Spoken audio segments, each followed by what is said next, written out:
الحمد لله الذي فضل سيدنا ونبينا وحبيبنا صلى الله تعالى عليه وسلم على العالمين جميعا،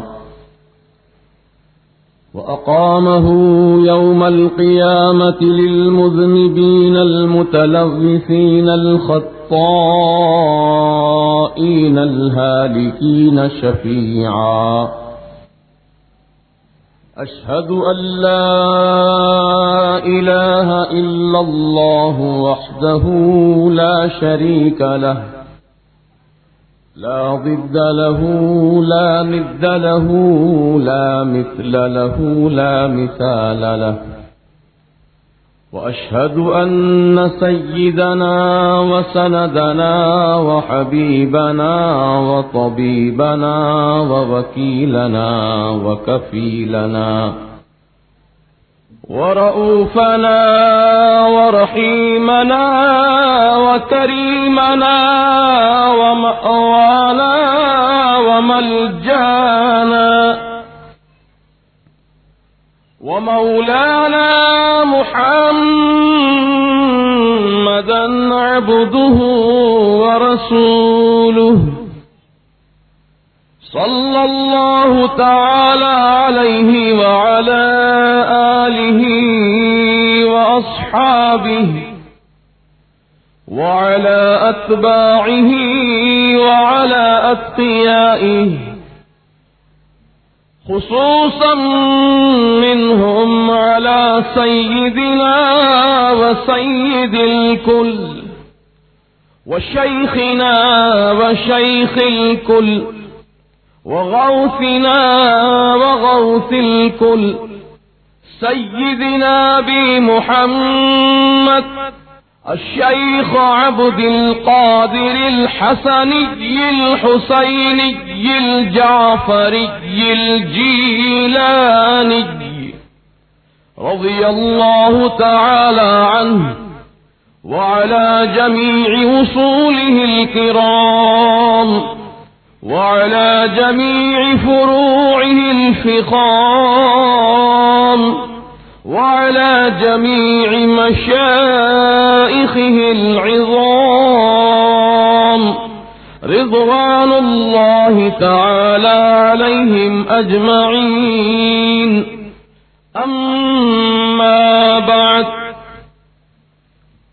فأعوذ بالله من الشيطان الرجيم.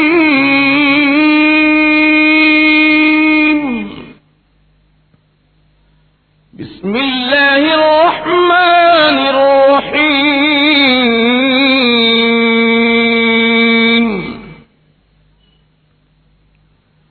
أولئك الذين كتب الله في قلوبهم الإيمان وأيدهم بروح منه، صدق الله العظيم. وبلغنا رسوله النبي الأمين المتين الكريم، ونحن على ما قال ربنا لمن الشاهدين والشاكرين، والحمد لله رب العالمين. وأفوض أمري إلى الله، إن الله بصير بالعباد.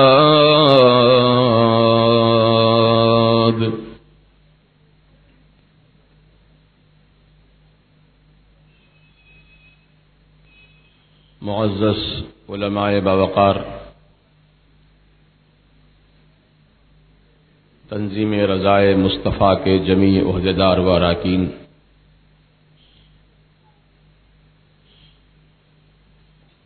شریک بزم بزرگان دین و ملت، نوجوانان اہل سنت، عقیدت اور محبت کے ساتھ کامل توجہ اور بھرپور وارفتگی کے ساتھ ہمارے اور آپ کے ساری کائنات کے آقا و مولا مدنی دلہا تاجدار عرب و عجم صاحب لطف و کرم باعث تخلیق آدم و بنی آدم اللہ کے حبیب انبیاء کے خطیب زخم خوردہ انسانیت کے طبیب عرب کے سورج عجم کے چاند اللہ کے پیارے ٹوٹے ہوئے دلوں کے سہارے آقائے نامدار مدنی تاجدار سید ابرار سرکار ابد قرار احمد مختار محمد الرسول اللہ صلی اللہ تعالی علیہ وآلہ واصحابہ وبارک وسلم کی بارگاہ گوہر بار میں درودوں کی ڈالی عقیدت کی تھالی میں سجا کر پیش کیجیے۔ اللہم صلی وسلم بارک علی سیدنا و شفیعنا و حبیبنا و نبینا و مولانا محمد کما تحب و ترضا بأن تصلی علیہ صلاة و سلاما علیک یا سیدی یا حبیبی یا رسول اللہ صلی اللہ تعالی علیہ وسلم۔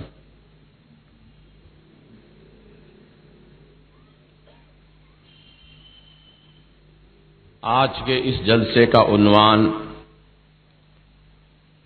تحفظ عقائد اہل سنت اور تعارف اعلی حضرت۔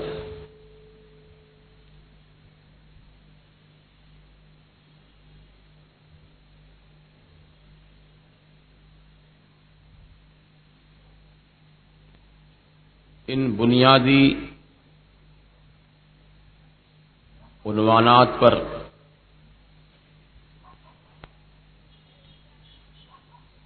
کچھ عرض کرنا چاہتا ہوں۔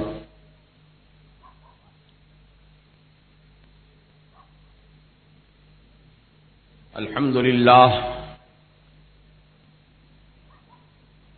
اہل سنت و جماعت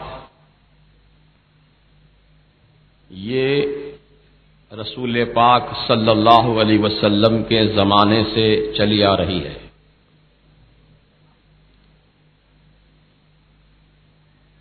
یہ کوئی نئی جماعت، نئی شیرازہ بندی یا نئی تحریک یا نیا فرقہ نہیں ہے۔ اہل سنت و جماعت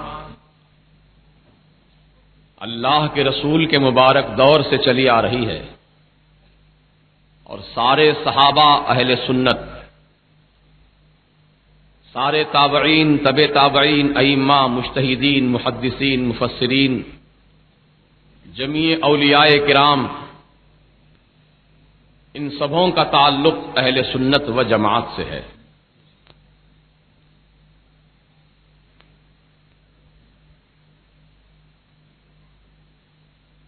چونکہ مردود شیطان جب جنت سے نکالا گیا تو اس نے چیلنج کیا، اللہ تعالی کے سامنے چیلنج کیا۔ چیلنج کیا تھا اس کا؟ لَأُغْوِيَنَّهُمْ أَجْمَعِينَ،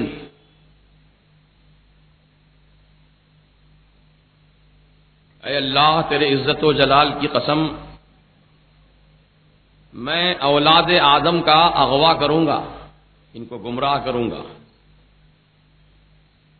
یہ آدم کی وجہ سے میں جنت سے نکالا جا رہا ہوں۔ آدم کو سجدہ نہ کیا، اسی وجہ سے جنت سے نکالا گیا۔ تو کہنے لگا یہ آدم کی وجہ سے میں جنت سے نکالا جا رہا ہوں، اب آدم کی اولاد کو میں دنیا میں سکون سے نہیں رہنے دوں گا، بلکہ اولاد آدم کو مختلف انداز سے، مختلف طریقوں سے، مختلف ناموں سے، مختلف روپ سے میں انہیں گمراہ کروں گا۔ کبھی آگے سے آ کر گمراہ کروں گا، کبھی پیچھے سے آ کر گمراہ کروں گا، کبھی دائیں سے آ کر گمراہ کروں گا، کبھی بائیں سے آ کر گمراہ کروں گا۔ بہرحال شیطان نے گمراہ کرنے کا اللہ کی بارگاہ میں اعلان کیا، تو اللہ رب العزت کی رحمت کو جوش آیا۔ اس رب قدیر نے اپنی رحمت کاملہ اور قدرت کاملہ کے صدقے میں انبیاء مرسلین کا سلسلہ اس دنیا میں جاری فرمایا۔ حضرت آدم سے لے کر ہمارے آقا و مولا تک جتنے بھی نبی اور رسول تشریف لائے ان سب نبیوں اور رسولوں پر ہمارا ایمان ہے. وہ سب اللہ کے برحق نبی ہیں، برحق رسول ہیں، اور سارے کے سارے نبیوں اور رسولوں نے اپنے اپنے زمانے میں اپنی اپنی قوم اور اپنی اپنی امت کے درمیان اللہ وحدہ لا شریک کی عبادت کا پیغام دیا اور اپنی نبوت و رسالت کا ان کے سامنے اعلان کیا اور اللہ کے پیغامات اور احکامات ان تک پہنچائے اور شیطان کے مکر و فریب سے ان کو بچایا. جن کی قسمت میں ایمان تھا، جن کو اللہ تعالی ہدایت دینا چاہا، اپنے نبیوں کے ذریعے ہدایت دیا، رسولوں کے ذریعے ہدایت دیا. اب چونکہ ہمارے آقا خاتم النبیین کی حیثیت سے دنیا میں تشریف لائے، اب قیامت تک کوئی نیا نبی، کوئی نیا رسول دنیا میں آنے والا نہیں ہے. ہمارے آقا ہی سب سے آخری نبی ہیں، اللہ کے آخری رسول ہیں. آپ پر نبوت کا دروازہ بند ہو چکا، رسالت کا سلسلہ آپ ہی پر ختم ہو چکا. اب قیامت تک کوئی نیا نبی، کوئی نیا رسول آنے والا نہیں ہے. اب چاہے قادیان کی سرزمین سے غلام احمد قادیانی نبوت کا دعویٰ کرے، لیکن ایمان والے اس دعوے کو جھوٹا مانیں گے، کیونکہ وہ شیطان ہے اور وہ شیطان ہی گمراہ کرنے کا اعلان کیا تھا اللہ کی بارگاہ میں. تو غلام احمد قادیانی نے نبوت کا دعویٰ کیا کہ میں اللہ کا نبی ہوں اور اللہ کی وحی مجھ پر آتی ہے. تو عزیزان محترم، الحمدللہ ثم الحمدللہ امت مسلمہ کا ایک بڑا طبقہ اس کے مکر اور فریب سے محفوظ رہا ہے. یہ اولیاء کرام کا صدقہ ہے اور مجددین اعظام کا صدقہ ہے اور علماء اہل سنت و جماعت کی کاوشوں کا صدقہ ہے، جو اس کے مکر و فریب سے امت مسلمہ کا ایک بڑا طبقہ محفوظ و مامون ہے. عزیزان محترم، تو یہ دور جو چل رہا ہے یہ فتنوں کا دور ہے، یہ فتنوں کا دور ہے، اور نئے نئے انداز سے، نت نئے طریقوں سے آپ کے سامنے نئے نئے عنوان لے کر آتے ہیں تاکہ امت مسلمہ کو کسی بھی انداز سے گمراہ کیا جا سکے. مثال کے طور پر ابھی تازہ ترین واقعہ آپ ہی کے محلے کا، جماعت اسلامی ہند. یہ نام ہمارے لیے کوئی نیا نہیں ہے. الحمدللہ مسلمانوں کی اکثریت جماعت اسلامی کو خوب اچھی طرح جانتی ہے کہ کیا ان کے عقائد ہیں، کیا ان کے نظریات ہیں، کیا ان کا مشن ہے. مختصراً عرض کر دوں، یہ جماعت اسلامی کے بانی مولوی ابوالعالی مودودی، مولوی ابوالعالی مودودی نے جماعت اسلامی کی بنیاد رکھی. مقصد کیا پیش کیا؟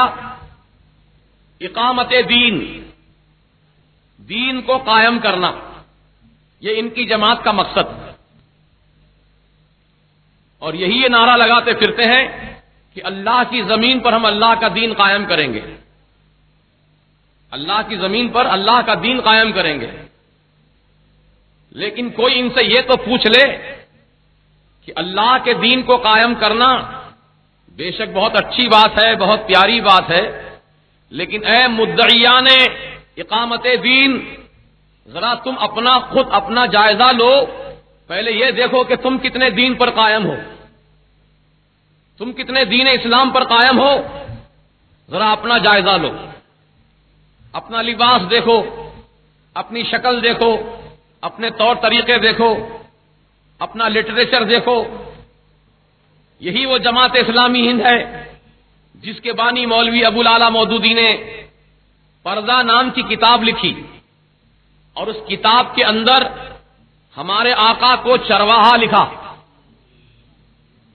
لکھنے والا اگر کوئی ہندو ہوتا، غیر مسلم ہوتا، وشوا ہندو پریشد کا لیڈر ہوتا یا آریہ سماج کا کوئی لیڈر ہوتا تو مسلمان کہتے کہ بھائی غیر مسلم نے کہا ہے، وہ تو دشمن رسول ہی ہے. کہا ہوگا ہم اس کی بات پر اتنا تعجب نہیں کرتے، لیکن کلمہ پڑھنے والے، دین کو قائم کرنے کا دعویٰ کرنے والے اس لفظ کو استعمال کر رہے ہیں نبی کی بارگاہ میں، جس لفظ کے استعمال پر اللہ تعالیٰ نے قرآن میں قیامت تک پابندی عائد کر دی ہے۔ اب قرآن کی آیت سنیے، یا ایھا الذین آمنوا لا تقولوا راعنا وقولوا انظرنا واسمعوا وللکافرین عذاب علیم۔ یہ پہلے پارے کی آیت، پروردگار عالم نے اس آیت کریمہ میں ارشاد فرمایا، یا ایھا الذین آمنوا، اے ایمان والو، لا تقولوا، تم مت کہو، راعنا، تم راعنا مت کہو، وقول انظرنا، بلکہ تم کہو انظرنا، نظر کرم فرمائیے، انظرنا کہو، واسمعوا، اور خوب غور سے سن لو، وللکافرین عذاب علیم، کافروں کے لیے، انکار کرنے والوں کے لیے، میرا حکم نہ ماننے والوں کے لیے دردناک عذاب تیار کیا گیا ہے۔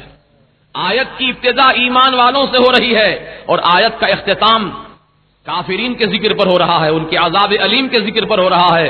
یعنی اللہ تعالیٰ نے واضح لفظوں میں فرما دیا کہ ماننے والے اس حکم کو وہ ایمان والے ہیں، اور نہ ماننے والے وہ کافر ہیں، اور ان کے لیے دردناک عذاب تیار کیا گیا ہے۔ تو راعنا عربی کا ایک لفظ ہے جس کے دو معنی نکلتے ہیں۔ راعنا کے ایک معنی ہے ہماری رعایت کیجیے، ہماری رعایت کیجیے، انہیں صحابہ کرام رسول پاک کی بارگاہ میں حاضر رہتے اور سرکار مدینہ علیہ السلام کے فرمودات عالیہ کو سنتے، آپ کے ارشادات عالیہ کو سماعت کرتے۔ اگر کوئی بات دوبارہ سننے کی تمنا ہوتی تو صحابہ اس طرح عرض کرتے تھے، راعنا یا رسول اللہ، اے اللہ کے رسول، جو ابھی آپ فرما رہے تھے آقا، آپ دوبارہ فرما دیجئے، رعایت فرمائیے ہماری، ہم تاکہ ان الفاظ کو ذہن نشین کر لیں۔ تو صحابہ راعنا کہہ کر نیت کیا کرتے تھے؟ رعایت کیجئے، ہماری رعایت کیجئے آقا، مہربانی کیجئے آقا۔ لیکن یہی لفظ دشمنان رسول ذرا کھینچ کر بولتے تھے، راعینا راعینا راعینا، تو اس کے معنی ہوتے تھے اے ہمارے چرواہے، اے ہمارے چرواہے، اے ہمارے چرواہے۔ یعنی رسول کو چرواہا کہہ کے مخاطب کرتے تھے، اے بکریاں چرانے والے، جانوروں کو چرانے والے، اے چرواہے، اے چرواہے۔ تو اللہ تعالیٰ نے اس لفظ کے ایک معنی کو جو چرواہے کے نکلتے ہیں، اللہ تعالیٰ نے اس لفظ پر پابندی عائد کر دی قیامت تک کے لیے کہ اے ایمان والو، اب میرے نبی کی بارگاہ میں راعینا نہ کہنا، میرے نبی کو راعینا کہہ کے مخاطب نہ کرنا۔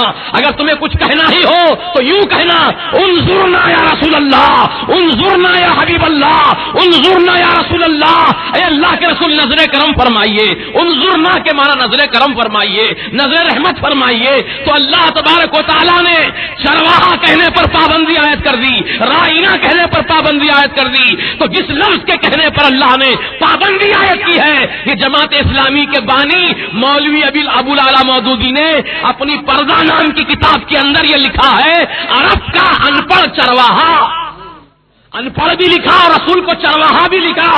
اللہ اکبر، معاذ اللہ رب العالمین۔ تو عزیزان محترم، یہ ان کے عقائد ہیں، یہ ان کے نظریات ہیں۔ اب یہ دعویٰ کر رہے ہیں کہ ہم دین کو قائم کریں گے۔ ارے تم کیا دین کو قائم کرو گے؟ تم تو دین کو برباد کر رہے ہو، دین کے لانے والے کی عظمت کو گھٹا رہے ہو، دین کے لانے والے کے مقام و مرتبے کو تم گھٹا کر پیش کر رہے ہو، مجروح کر رہے ہو، ان پڑھ کہہ رہے ہو، چرواہا کہہ رہے ہو۔ بتاؤ تو صحیح، دنیا میں ساری قومیں بستی ہیں، ساری قومیں دنیا کے اندر رہتی ہیں، کوئی قوم کا رہنما، کوئی قوم کا مقتدا، کوئی قوم کا رہبر، کوئی قوم کا پیشوا، کوئی قوم کا امام، جو بھی ہو وہ اپنی اپنی قوم کے اندر بڑا معتبر مانا جاتا ہے، قابل عزت مانا جاتا ہے۔ ہر قوم اپنے رہنما کی عزت کرتی ہے، ہر قوم اپنے لیڈر کی عزت کرتی ہے، اپنے پیشوا کا احترام کرتی ہے۔ مثال کے طور پر عیسیٰ علیہ السلام کے ماننے والی قوم عیسائی لوگ عیسیٰ علیہ السلام کی آج بھی تعظیم کرتے ہیں۔ موسیٰ علیہ السلام کی قوم یہودی موسیٰ علیہ السلام کی آج بھی تعظیم کرتے ہیں۔ ارے ان کی تعظیم تو بہت اعلیٰ ہے، ان سے جن چیزوں کو نسبت ہو گئی تھی ان چیزوں کی بھی وہ تعظیم کیا کرتے ہیں، ان چیزوں کی وہ تعظیم کیا کرتے ہیں۔ اور عزیزان محترم، غیر مسلموں کو دیکھ لو کہ وہ رام چندر جی کے ماننے والے ہیں، ان کو اپنا پیشوا مانتے ہیں، اور غیر مسلم لوگ اپنے پیشوا کی بڑی عزت کرتے ہیں، احترام کرتے ہیں، بڑی محبت کا اظہار کرتے ہیں۔ لیکن یہ مسلمان قوم کو کیا ہو گیا؟ اپنے آقا و مولا، ارے جس کے صدقے میں عیسیٰ کو نبوت ملی، جس کے صدقے میں موسیٰ کو نبوت ملی، جس کے صدقے میں ساری کائنات پیدا کی گئی، یہ زمین بنی تو اسی رسول کے صدقے میں پیدا کی گئی، یہ آسمان پیدا کیا گیا تو اسی رسول کے صدقے میں پیدا کیا گیا، یہ چاند و سورج کی نورانی قندیلیں روشن کی گئی تو اسی رسول کے صدقے میں پیدا کی گئی، یہ ساری کائنات کی بہار اسی رسول معظم کے صدقے میں پیدا کی گئی ہے۔ تو پھر مسلمانوں کو چاہیے تھا کہ اپنے آقا کی اپنے جان سے زیادہ عزت کرتے، ہر شے سے زیادہ تعظیم کرتے، ہر شے سے زیادہ اپنے آقا سے محبت رکھتے۔ یہ ایمان کا تقاضا تھا، یہ ایمان کا لازمہ تھا، لیکن ان لوگوں نے نام اسلام کا لیا اور کام یہود و نصارہ والا کیا، کام یہود و نصارہ والا کیا، یعنی یہود و نصارہ ہمارے آقا سے دشمنی رکھتے ہیں، لہذا انہوں نے دشمنی کر کے اپنے آپ کو ظاہر کر دیا کہ ہم کو تم مسلمان مت سمجھو، ہمارا تعلق تو یہود و نصارہ سے ہے، کیونکہ نبی کی شان میں توہین کرنا، نبی کی بے عزتی کرنا یہ یہودیوں کا کام تھا، نصرانیوں کا کام تھا، یہ دشمنان رسول کا کام تھا، یہ مسلمانوں کا کام نہیں ہو سکتا۔ تو میں کہنا چاہتا ہوں، ببانگے دوہل کہنا چاہتا ہوں کہ جو رسول پاک علیہ السلام کی شان میں گستاخی کرتا ہے، ان کو ان پڑھ چرواہا لکھتا ہے، قسم خدا کی ہماری نظر میں وہ مسلمان نہیں ہو سکتا جو رسول پاک کی شان میں بے ادبی کرے، رسول پاک کی شان میں گستاخی کرے۔ گستاخ رسول مسلمان نہیں ہو سکتا، اور جو مسلمان ہوتا ہے، جو مومن ہوتا ہے، وہ نبی کی بارگاہ میں گستاخی نہیں کر سکتا، وہ نبی کی شان میں توہین نہیں کر سکتا، وہ تو اپنے آقا کو اپنی جان سے زیادہ چاہتا ہے، اپنے آقا کو اپنے جان سے زیادہ محبوب رکھتا ہے۔ عزیزان محترم، آپ نے دیکھا ہوگا کہ سلمان رشدی نے جب لکھا شیطانی کلمات نام کی کتاب لکھا تو پوری دنیا کے اندر احتجاج ہوا اور کئی جگہ احتجاجی جلسے ہوئے، اور ہمارے شہر حیدرآباد مکہ مسجد میں بھی ہم نے بہت عالیشان پیمانے پر احتجاجی جلسہ سلمان رشدی کے خلاف عظمت مصطفیٰ کے نام سے قائم کیا تھا، جس میں لاکھوں مسلمانوں نے شرکت کی تھی، اور بمبئی کی سرزمین پر کئی ہزار مسلمانوں نے جلوس نکالا تھا، اس کتاب کے خلاف اپنے غم و غصے کا اظہار کیا تھا۔ تو عزیزان محترم، آپ جانتے ہیں یہ تاریخ میں لکھا ہے، یہ ہندوستان کی تاریخ میں ہے کہ جب ہندوستان کی سرزمین پر، بمبئی کی سرزمین پر نوجوانوں نے جب جلوس نکالا تھا تو پولیس نے ان پر گولیاں ماری تھیں، ان کے سینوں پر گولیاں چلائی تھیں، تو مسلمان جیالے 72 نوجوان، 12 نوجوان شہادت کا جام پیتے ہیں، 12 نوجوان اس جلوس میں شہید ہو جاتے ہیں، کیونکہ ان شہید ہونے والوں کی تمنا جو تھی وہ یہی تھی کہ ہم جو جان دے رہے ہیں دنیا کے لیے نہیں دے رہے ہیں، روپیے پیسے کے لیے نہیں دے رہے ہیں، ہم جان دے رہے ہیں تو اپنے آقا کی محبت میں دے رہے ہیں، ہم جان دے رہے ہیں تو اپنے رسول کی محبت میں دے رہے ہیں، اور دشمنان رسول کے خلاف غم و غصے کا اظہار کرتے ہوئے جان دے رہے ہیں۔ تو یہی مسلمانوں کا عقیدہ ہے کہ گولی لگے گی سینے میں تو روح پہنچے گی مدینے میں۔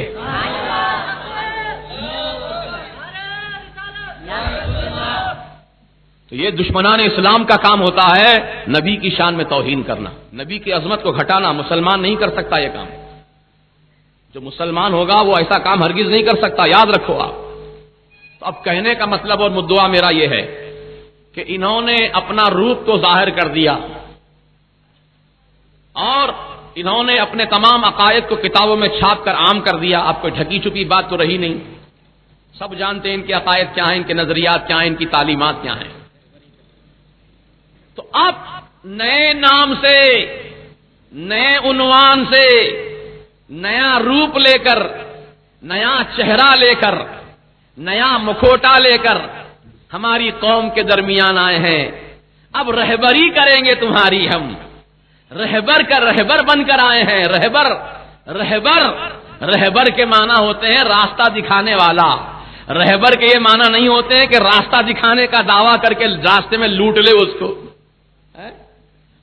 راستے میں لوٹ لینا یہ رہزن کا کام ہے، اور رہبر کا کام راستہ دکھانا ہوتا ہے، سچائی کا راستہ، عشق رسول کا راستہ، محبت رسول کا راستہ، تعظیم رسول کا راستہ ہے، خدا کی محبت کا راستہ، خدا کی رضا کا راستہ، صراط مستقیم۔ یہ تمام راستوں کی نشاندہی کرنے والے، ان تمام راستوں پر چلانے والے، لے کر چلنے والے، ان کو سچے معنی میں رہبر کہا جا سکتا ہے۔ لیکن یہ تو رہبر کے روپ میں رہزن ہے جو ہمارے درمیان نئے عنوان سے آئے ہیں، نیا ٹائٹل لے کر آئے ہیں، اور پھر طرفہ تماشا یہ ہے کہ جامع نظامیہ کے مفتی صاحب کو بھی اس میں شریک کیا گیا اور ان کے ہاتھوں سے ٹیلرنگ سینٹر کا افتتاح عمل میں آیا۔ عوام کو بتا دیا جائے کہ نظامیہ کے علماء بھی ہمارے ساتھ ہیں۔ جامع نظامیہ جس کو اے مسلمانوں تم اہل سنت و جماعت کا ادارہ سمجھتے ہو، وہ ادارے کے مفتی صاحب بھی ہمارے ساتھ ہیں۔ دیکھو اگر ہم غلط ہوتے تو جامع نظامیہ کے مفتی صاحب ہمارے پاس کیوں آتے؟ یہ نظریہ قائم کرنے کے لیے، یہ عوام کو ذہن دینے کے لیے یہ سارے کھیل کھیلے جا رہے ہیں، یہ سارے معاملے آپ کے درمیان واقع ہو رہے ہیں۔ لیکن میں پوری وضاحت کے ساتھ کہنا چاہتا ہوں کہ آج کے دور میں جو نام نہاد مفتیان کرام ہیں، انہوں نے گستاخان رسول کی تائید کی ہے اور گستاخان رسول کی تکفیر کا انکار کیا ہے، اور انہوں نے صاف الفاظ میں لکھ دیا کہ ہم ان کی تکفیر نہیں کرتے۔ یعنی اشرف علی تھانوی ایک بہت بڑے مولانا گزرے ہیں تبلیغی جماعت کے، انہوں نے انگریزوں کے کہنے پر، برٹش گورنمنٹ کے اشارے پر قرآن کا غلط ترجمہ کیا، حدیث کا غلط مفہوم بیان کیا، دین اسلام کی تعلیمات کو مسخ کر دیا، کتابیں چھاپی، فری تقسیم کی گئیں یا کم قیمت میں اس کو بانٹا گیا، اور آج عالم یہ ہے کہ گھر گھر فتنہ پھیلا ہوا ہے، شہر شہر میں فتنہ پھیلا ہوا ہے۔ یہ برٹش گورنمنٹ پر بکنے والے، ان کے پیسے پر اپنے ایمان کا سودا کرنے والے، انہوں نے قرآن کا ترجمہ غلط لکھ دیا۔ چند نمونے پیش کرتا ہوں، سن لو۔ قرآن کی پہلی آیت بسم اللہ الرحمن الرحیم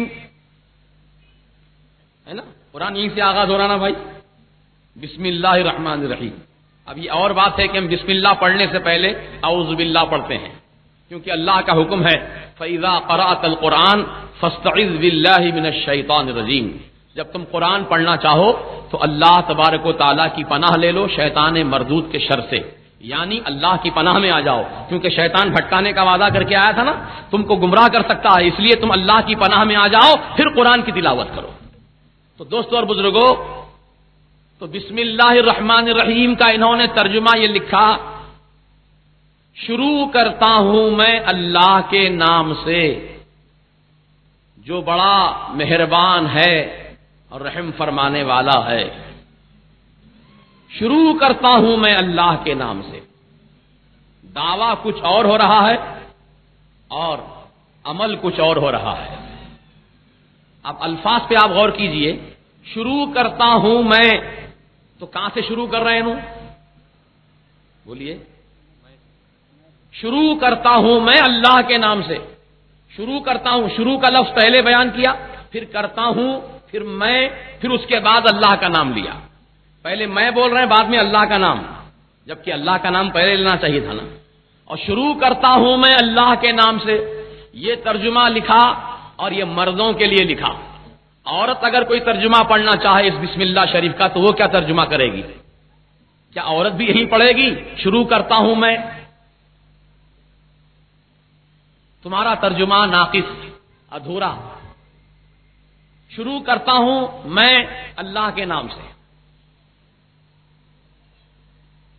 کتنی خامیاں اس ترجمے کے اندر، اور یہ خامیاں جان بوجھ کے کی گئی ہیں عوام میں انتشار پھیلانے کے لیے، عورتوں کو ترجمے سے محروم رکھنے کے لیے ایسا ترجمہ رکھا گیا۔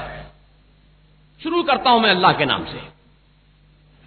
لیکن اعلیٰ حضرت جن کی یاد میں آج جلسہ منا رہے ہیں، امام اہل سنت امام احمد رضا خان فاضل بریلوی علیہ رحمت و رضوان نے بسم اللہ شریف کا ترجمہ اس طرح لکھا، اللہ کے نام سے شروع۔ بولیے، سب سے پہلے کس کا نام ہے؟ اللہ ہی کا نام ہے۔ جو دعویٰ ہے ثبوت بھی وہی ہے، دعویٰ دلیل کے ساتھ ہے۔ اللہ کے نام سے شروع، نہ کرتا ہوں لکھا آپ نے، نہ کرتی ہوں لکھا، نہ کرتے ہیں لکھا، کیونکہ ترجمہ کرنے والے تین حیثیت کے لوگ ہیں۔ ایک مرد آدمی ہے، وہ پڑھے گا کرتا ہوں، عورت کرتی ہوں، اور جو عورت نہ ہو، مرد بھی نہ ہو، وہ کیا کرے گا؟ کرتے ہیں. تو ان کا ترجمہ صرف مردوں کے لیے ہے. شروع کرتا ہوں میں اللہ کے نام سے. مرد حضرات پڑھ لے، عورت نہ پڑھے اور درمیان والا نہ پڑھے. لیکن اعلی حضرت کا ترجمہ دیکھو کہ کتنی نفاست ہے اس ترجمے کے اندر. آپ نے یہ فرمایا اللہ کے نام سے شروع جو بڑا مہربان رحم والا، جو بڑا مہربان رحم والا. اب شروع اللہ کے نام سے شروع. اب مرد آدمی پڑھے تو اس کے لیے سوٹیبل، عورت پڑھے تو اس کے لیے سوٹیبل، اور دونوں کے درمیان والا پڑھے تو اس کے لیے سوٹیبل. یعنی جو چاہے پڑھ سکتا ہے ترجمہ. اللہ کے نام سے شروع جو بڑا مہربان رحم والا. اللہ کے نام سے شروع. عزیزان محترم، یہ اللہ کے نام سے شروع کا ترجمہ ہے. یہ پروردگار عالم کے کلام کا ترجمہ ہے کہ جس کے اندر جو ہے ان لوگوں نے ڈنڈی ماری ہے، لیکن اعلی حضرت نے اس کو کلیئر ترجمہ کر کے ہمارے ایمان کو جلا بخش دی ہے. اب ایک ترجمہ اور سن لیجئے لگے ہاتھ. سورہ فاتحہ کی آیت ہے اہدنا الصراط المستقیم. اے اللہ ہمیں سیدھی راہ دکھا. اے اللہ ہمیں سیدھی راہ دکھا. یہ ترجمہ انہی لوگوں کا ہے، وہ گروپ والوں کا، ہاں رہبر والوں کا. کیا ترجمہ؟ اے اللہ ہم کو سیدھی راہ دکھا. یعنی مطلب یہ ہوا کہ اب تک یہ راستہ دیکھے نہیں ہے، اس لیے کہہ رہے ہیں دکھا دکھا. لیکن اعلی حضرت نے اس کا ترجمہ فرمایا اہدنا الصراط المستقیم. اے اللہ ہمیں سیدھی راہ چلا، سیدھی راہ چلا. مولا راستہ تو تیرے نبی نے دکھا دیا، راستہ صدیق اکبر نے دکھا دیا، راستہ سیدنا عمر فاروق نے دکھا دیا، راستہ سیدنا عثمان غنی نے دکھا دیا، راستہ سیدنا مولا علی مشکل کشا نے دکھا دیا، راستہ سیدنا امام حسن مجتبی نے دکھا دیا، راستہ سیدنا امام حسین شہید کربلا نے دکھا دیا، راستہ 1,24,000 صحابہ نے دکھا دیا، راستہ غوث پاک نے دکھا دیا، راستہ خواجہ غریب نواز نے دکھا دیا، راستہ بابا شرف الدین نے دکھا دیا، راستہ یوسفین شریفین نے دکھا دیا، راستہ تمام اولیاء اللہ نے ہم کو دکھا دیا، اور اہل سنت نے ہم کو دکھا دیا. مولا راستہ تو دکھا دیا گیا ہے، لیکن چلنے کی طاقت ہمارے اندر نہیں ہے، چلنے کی صلاحیت ہمارے اندر نہیں ہے. جب تک تو نہیں چاہے گا ہم کیسے چل پائیں گے؟ جب تک تیرا کرم نہیں ہوگا اس وقت تک ہم کیسے چل پائیں گے؟ اے اللہ ہمیں تو سیدھی راہ چلا، سیدھی راہ چلا. تیرا فضل ہو جائے گا تو ہم چلنے والے ہو جائیں گے، تیرا کرم ہو جائے گا تو ہم چلنے والے ہو جائیں گے. یہ ہے اعلی حضرت کا ترجمہ کہ ہم کو سیدھی راہ چلا، اور ان کا ترجمہ ہے سیدھی راہ دکھا. اس لیے وہ اب تک بھٹک رہے ہیں، راستہ ہی نہیں دیکھے بیچارے، اس لیے بھٹک رہے ہیں گلی گلی کوچا کوچا ڈگر ڈگر نگر نگر. الحمدللہ ہم سنی جماعت کے مسلمان راستہ دیکھے والے ہیں. الحمدللہ آپ چلنے کی اللہ کی بارگاہ میں معروضہ کر رہے ہیں. مولا تو ہم کو چلاتا رہے صراط مستقیم پر، مولا ہم کو صراط مستقیم پر چلاتا رہے. مولا تیرا فضل و کرم ہمارے شامل حال رہے گا تو ہم گناہگار صراط مستقیم پر چلتے رہیں گے. اور ہمیشہ مولا ہم کو صراط مستقیم پر چلاتا ہی رہے. جب تک یہ جسم میں جان باقی ہے صراط مستقیم پر چلاتا رہے. جب تک یہ سانس کا تار باقی ہے ہم کو صراط مستقیم پر چلاتا رہے. تو اللہ کی بارگاہ میں ہم یہی عرض کرتے ہیں مولا ہم کو صراط مستقیم پر چلا. اب اور آگے بڑھیے. انہی کے مولوی نے ترجمہ لکھا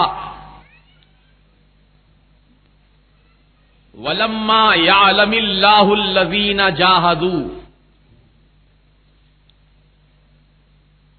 میں اس کا ترجمہ کرنے سے پہلے آپ سے ایک سوال کرنا چاہتا ہوں، آپ سوچ سمجھ کر جواب دیجئے. یہ بتائیے آپ کہ اللہ تعالی عالم الغیبی والشہادہ ہے؟ بولو ہے نا؟ الحمدللہ اللہ تعالی ہر غیب و ظاہر کا جاننے والا ہے. اللہ کے علم سے کوئی چیز بھی باہر نہیں ہے. اللہ سب جانتا ہے. میرے دل میں کیا چھپا ہوا اس کو بھی جانتا، آپ کے سینے میں کیا چھپا ہوا اس کو بھی جانتا ہے. رات کی اندھیری میں کالے پہاڑ پر کالی چونٹی بھی چلتی ہے تو اللہ اس کو بھی جانتا ہے. بولو جانتا ہے کہ نہیں جانتا ہے؟ جانتا ہے. ماں کے پیٹ میں بچہ ہے کہ بچی، اللہ اس کو بھی جانتا ہے. کس کے سینے میں کیا بھید چھپا ہوا ہے اللہ اس کو بھی جانتا ہے. عالم الغیب والشہادہ اس کی شان ہے. انک انت علام الغیوب اس کی عظمت ہے. یعنی پروردگار عالم زبردست غیب کا جاننے والا ہے. اس کے علم سے کوئی چیز چھپی ہوئی نہیں ہے، کوئی چیز باہر نہیں ہے. ذرے ذرے کو جانتا ہے، پتے پتے کو جانتا ہے، ہر انسان کو جانتا ہے، ہر بشر کو جانتا ہے، ہر جانور کو جانتا ہے، ہر چرند پرند کو جانتا ہے. اللہ تعالیٰ ہر چیز کا جاننے والا ہے. لیکن اب ان کے مولویوں نے، یہی رہبر والوں کے مولویوں نے ترجمہ لکھا وَلَمَّا يَعْلَمِ اللَّهُ الَّذِينَ جَاهَدُوا، اور اللہ تعالیٰ ابھی مجاہدین کو جانا نہیں جانا ابھی. اور ایک انہی کے مولویوں کو گروپ میں سے لکھا اللہ نے ابھی معلوم نہیں کیا تم میں مجاہدین کون ہے. یہ لو اللہ معلوم نہیں کیا. کس سے معلوم کرتا اللہ کوئی بتانے والا ہے، اللہ تعالیٰ کوئی سکھانے والا ہے. بتائیے، اللہ کو سب معلوم ہے. اللہ ہر چیز کا جاننے والا، ازل سے ابد تک کا جاننے والا ہے. ذرے ذرے کو جانتا ہے پروردگار عالم، اس کی شان بڑی عظیم ہے. لیکن انہوں نے اللہ تعالیٰ کے علم کی نفی کی ہے، ترجمہ کیا انگریزوں کے اشارے پر غلط ترجمہ. وَلَمَّا يَعْلَمِ اللَّهُ الَّذِينَ جَاهَدُوا، اور اللہ بھی مجاہدین کو جانا ہی نہیں. اور اعلیٰ حضرت امام اہل سنت نے اس کا ترجمہ فرمایا وَلَمَّا يَعْلَمِ اللَّهُ الَّذِينَ جَاهَدُوا، اور اللہ ابھی تمہارے غازیوں کا امتحان نہیں لیا. اور اللہ تمہارے غازیوں کا بھی امتحان نہیں لیا. وقت آئے گا تو اللہ امتحان لے لے گا، وقت آئے گا تو اللہ آزمائش میں ڈال دے گا، وقت آئے گا تو اللہ تعالیٰ ان سے ابتلا، ان سے آزمائش، ان سے امتحان لے گا. عزیزان محترم، اللہ جانتا ہے کہ کون کامیاب ہونے والا ہے، کون ناکام ہونے والا ہے. اللہ تعالیٰ کو ہر چیز کا علم ہے. اور آگے بڑھیے، ایک نمونہ اور لے لیجئے. وَمَكَرُوا وَمَكَرَ اللَّهُ وَاللَّهُ خَيْرُ الْمَاكِرِينَ، یہ بھی قرآن کریم کی آیت ہے.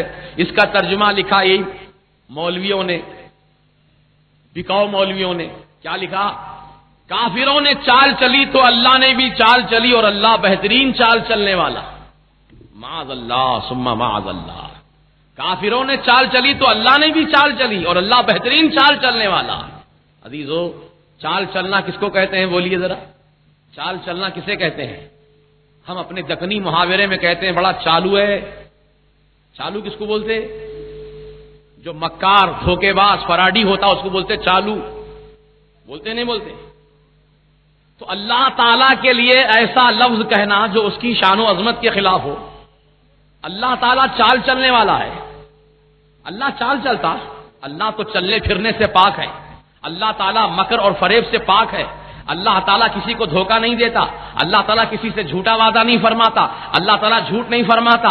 اللہ تعالیٰ فراڈ نہیں کرتا. اللہ ان سب نقائص سے پاک و صاف ہے.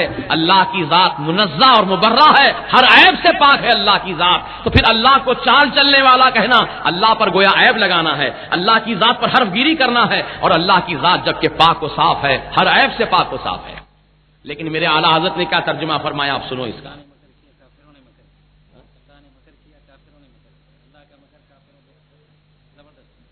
ہاں، ایک ترجمہ اور ہے ان کا کہ کافروں نے مکر کیا تو اللہ نے بھی مکر کیا، اور کافروں کا مکر اللہ کے مکر سے کہیں زیادہ بڑھ کر ہے. عزیزان محترم، یہ اللہ تعالیٰ کے مکر کو چھوٹا کہہ رہے ہیں اور کافر کے مکر کو بڑا کہہ رہے ہیں. یہ اللہ تبارک و تعالیٰ کی شان میں نہ جانے کیسے کیسے انداز سے گستاخیاں انہوں نے لکھی ہے. لیکن میرے اعلیٰ حضرت کی علمیت پر قربان جائیے، ان کے صحیح ترجمے پر قربان جائیے. میرے اعلیٰ حضرت نے کیا ترجمہ فرمایا، وَمَكَرُوا وَمَكَرَ اللَّهُ، اور کافروں نے فریب دینا چاہا. کافروں نے فریب دینا چاہا. وَمَكَرَ اللَّهُ، اور اللہ تعالیٰ نے خفیہ تدبیر کی. وَاللَّهُ خَيْرُ الْمَاكِرِينَ، اور اللہ تعالیٰ بہترین خفیہ تدبیر کرنے والا. کتنا پاکیزہ ترجمہ، ایمان افروز ترجمہ ہے. اب آپ فیصلہ کرو مسلمانوں، جو قرآن کے ترجمے میں اتنی بڑی ڈنڈی مارا ہو وہ حدیث کے ترجمے میں کتنی ڈنڈی مارا ہوگا. خدا کے کلام میں جب اتنی خیانت کیا ہے، خدا کے کلام کے ترجمے میں خیانت کیا ہے، تو حدیث رسول میں کتنی خیانت کیا ہوگا، تاریخ اسلام میں کتنی خیانت کیا ہوگا، صحابہ کے اقوال میں کتنی خیانت کیا ہوگا. لہذا ایسے خائن، ایسے دھوکے باز، ایسے فراڈی، ایسے مکاروں کی صحبت میں نہ جاؤ، ان کی لالچ میں نہ جاؤ، نہ ٹیلرنگ سینٹر میں جاؤ، نہ ان سے کوئی قرضہ لو، نہ ان کی فیس لو، نہ ان کا یونیفارم لو، کیونکہ یہ چکر بہت پرانا ہو گیا. ہم تو قلعے گولکنڈا میں بھی الخیر سوسائٹی وہاں پر چل رہی ہے. الخیر، کتنا پیارا نام ہے الخیر. خیر کے معنی بہتر، الخیر معنی بھلائی، بھلائی کے نام پر گمراہی. راشن تقسیم ہو رہا گھر گھر، بیوہ عورتوں کو سلائی مشین فری تقسیم کی جا رہی ہے، غریب نوجوانوں کو روزگار سے لگایا جا رہا ہے. بظاہر دیکھنے میں بہت اچھا کام نظر آتا ہے، لیکن عزیزو یہ روپیہ پیسہ دے کر آپ کو کاروبار لگانے والا ایسے ہی بیوقوف نہیں ہے جو آپ کو روپیہ پیسہ دے کر کاروبار لگا کے دے رہا ہے. اس کے پیچھے بہت بڑا راز ہے, بہت بڑا مطلب ہے. وہ چاہتا ہے کہ روپیہ پیسے سے آپ کو خرید لیا جائے اور خرید کر پھر آپ سے وہ کام لیا جائے جو کام جو ہے گمراہی کا کام ہے, جو بدعقیدگی کا کام ہے, وہ کام آپ سے لینا چاہتا ہے. لہذا مسلمانوں, آپ بھوکا رہنا پسند کرو, بھوکے رہنا پسند کرو, لیکن اپنے ایمان کا سودا مت کرو, اپنے عقیدے کا سودا مت کرو. اعلیٰ حضرت امام اہل سنت مجدد دین و ملت امام احمد رضا خان فاضل بریلوی علیہ رحمت و رضوان نے جو تعلیمات آپ نے پیش کی, جو تمام حقائق کا آپ نے اظہار کیا, ان تمام باتوں کی طرف بھی انشاءاللہ میں ضمناً توجہ آپ کی لے جاؤں گا. لیکن اب فی الوقت یہ اتنا سنتے چلیے کہ ان لوگوں نے قرآن کے ترجمے میں کتنی بڑی خیانت کی ہے, کس کس انداز سے گمراہی کا ترجمہ پیش کیا ہے. اور ایک نمونہ سن لیجئے. یہ تو اللہ کی شان کی بات تھی, اب رسول کی عظمت و شان کے متعلق ان کا کیا خیال ہے, کیا ان کا عقیدہ ہے. سورہ فتح 26واں پارہ, انا فتحنا لک فتحا مبینا لیغفر لک اللہ ما تقدم من ذنبک وما تأخر. اس کا ترجمہ انہی کے مولویوں نے لکھا ہے, اے محمد ہم نے آپ کو کھلم کھلا فتح دی تاکہ اللہ آپ کے اگلے پچھلے گناہ بخشے, آپ کے اگلے پچھلے گناہ اللہ بخشے. یعنی رسول پاک علیہ السلام گناہگار ہیں, معاذ اللہ ثم معاذ اللہ, اور رسول پاک علیہ السلام کے گناہ اللہ معاف کر دیا. رسول کیا گناہگار ہو سکتے ہیں؟ ہرگز نہیں. وہ تو گناہگاروں کو گناہوں کے راستے سے نکال کر نیکیوں کے راستے پر چلانے کے لیے آتے ہیں. خود آقا نے اپنی زبان پاک سے ارشاد فرمایا, غریب تھا کہ تم جہنم کے ایندھن میں گر پڑتے, میں تمہاری کمر بند کو پکڑ کر کھینچتا ہوں اپنی طرف تاکہ تم جنت کی بہاروں میں چلے جاؤ.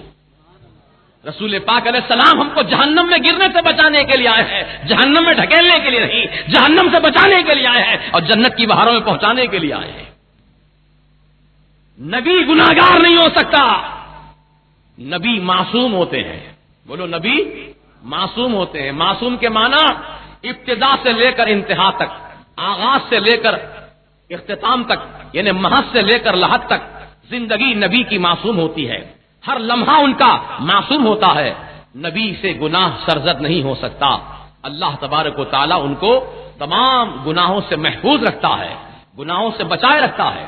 جیسا کہ قرآن پاک میں حضرت بی بی زلیخا کا واقعہ بیان کیا گیا کہ انہوں نے یوسف علیہ السلام کو گناہ پر رغبت دلائی تھی, گناہ پر ابھارا تھا, لیکن یوسف علیہ السلام اکیلے ہونے کے باوجود, کمرے بند ہونے کے باوجود, دروازوں پر تالے لگے ہونے کے باوجود آپ بھاگے جا رہے ہیں, دوڑے جا رہے ہیں. کیوں بھاگے جا رہے ہیں؟ آپ جانتے تھے کہ گناہ عظیم ہے اور اللہ تبارک و تعالیٰ کی بارگاہ میں پناہ لیتے ہیں, مولا اس گناہ سے مجھ کو بچا لے, اس گناہ سے مجھ کو بچا لے. تو اللہ تبارک و تعالیٰ نے اپنے نبی کو بند کمرے کے اندر تنہائی کے عالم میں گناہ سے محفوظ رکھا ہے. یہ شان ہوتی ہے نبیوں کی, وہ گناہ نہیں کرتے ہیں, گناہوں سے معصوم ہوتے ہیں. لیکن انہوں نے لکھ دیا ہمارے آقا کے متعلق, اے محمد ہم نے آپ کو کھلم کھلا فتح دی تاکہ آپ کے اگلے پچھلے گناہ اللہ معاف کرے.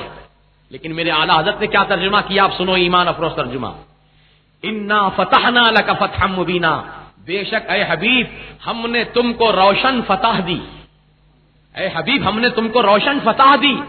لیغفر لک اللہ ما تقدم من ذنبک وما تأخر, تاکہ اللہ آپ کے سبب سے اگلوں اور پچھلوں کے گناہ بخشے, اگلوں اور پچھلوں کے گناہ بخشے. آپ کی وجہ سے, آپ کی وجہ سے, آپ کی صورت دیکھ کر, آپ کی رحمت کی شان دیکھ کر اللہ تعالیٰ اگلوں اور پچھلوں کے گناہ بخشے گا. اے اللہ کے رسول, بے شک آپ تو شفیع المذنبین ہیں, آپ رحمت للعالمین ہیں. اے اللہ کے حبیب آپ رحمت والے آقا ہیں. سرکار شفاعت کا صحرا آپ ہی کے سر باندھا جانے والا ہے, شفاعت کا تاج آپ ہی کے سر رکھا جانے والا ہے. مقام محمود اللہ تعالیٰ آپ ہی کو عطا فرمانے والا ہے. اور مقام محمود کیا ہے؟ صحابہ نے پوچھا کہ یا رسول اللہ مقام محمود کیا ہے جس کا ذکر قرآن میں کیا گیا ہے؟ عسا ان یبعثک ربک مقام محمودا, ان قریب آپ کا رب آپ کو مقام محمود پر فائز فرمائے گا. تو اے حبیب یہ مقام محمود کیا ہے؟ تو آقا نے فرمایا یہ شفاعت, وہ شفاعت کا مقام ہے, میں شفاعت کروں گا قیامت کے دن.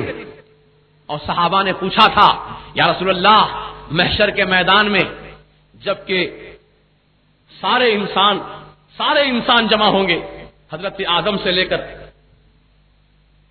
آخری زمانے تک جتنے انسان آئیں گے وہ سب انسان قیامت کے میدان میں جمع ہوں گے۔ آقا کروڑوں اربوں کھربوں کی تعداد میں انسان ہوں گے، سرکار ہم آپ کو کہاں ڈھونڈیں اس بھرے مجمع میں، اس مجمع میں ہم کہاں تلاش کریں آپ کو؟ تو سرکار مدینہ علیہ السلام نے فرمایا تھا کہ 3 مقامات پر مجھے تلاش کرنا، 3 مقامات پہ ڈھونڈنا مجھ کو، میں ان 3 جگہوں میں سے کسی نہ ایک جگہ تم کو نظر آ جاؤں گا۔ کون سی 3 جگہ ہیں؟